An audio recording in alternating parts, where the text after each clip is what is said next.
they say life is like a movie, and when you leave your body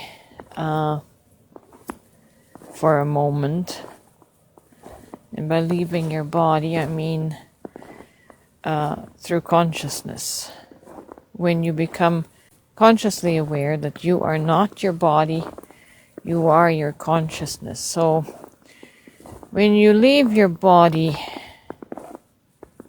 momentarily and you zoom out and you look down, you realize that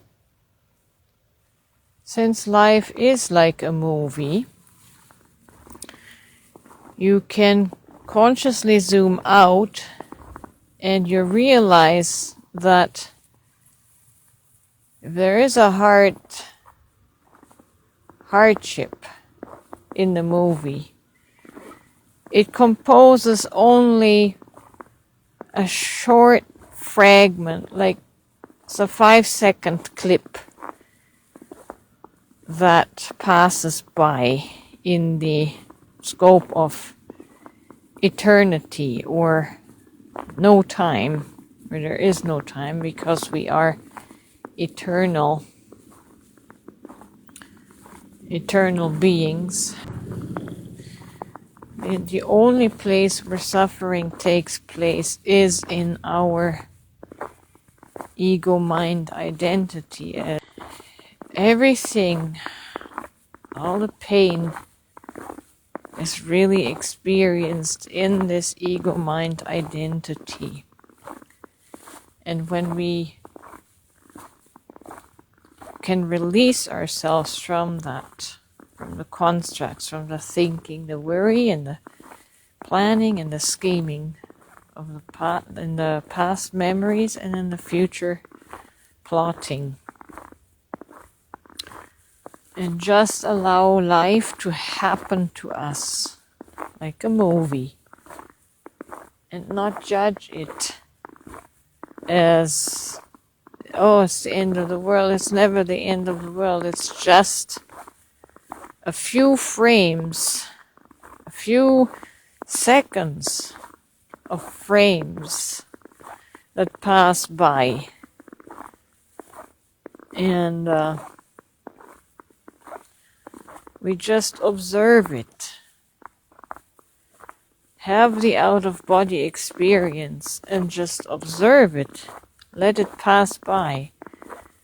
Whatever happens, happens. It's just happening to the body. It's not happening to the soul. It's not happening to the spirit.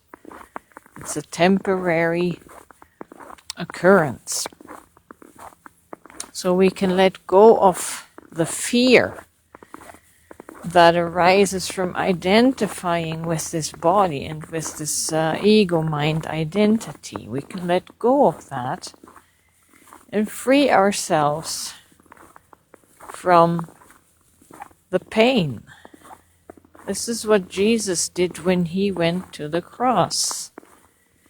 In the garden, he was struggling with his ego-mind identity. He was showing fear under the circumstances. But what enabled him to endure the cross was his out-of-body experience in his consciousness of not identifying with the body, but identifying as the eternal aspect, the I am, that never dies, and that's just slipping out of one garment into another garment, into another body. So when we do not identify with our mental, with our ego mind, it'll be much, much easier to endure this life, this short movie, and minimize the stress, the fear, and the pain. It is truly a transcendence. Some people might think of it as bypassing, but yes, it is a bypassing. But it depends on who you think you are. Depends on where you draw your identity from. If it's in our body, then that makes for a very sad life. Because that body does come to an end. The body and the mind does come to an end. And if we are so identified with the memories of it, that is what causes the pain and the grief. The memories. So, yeah.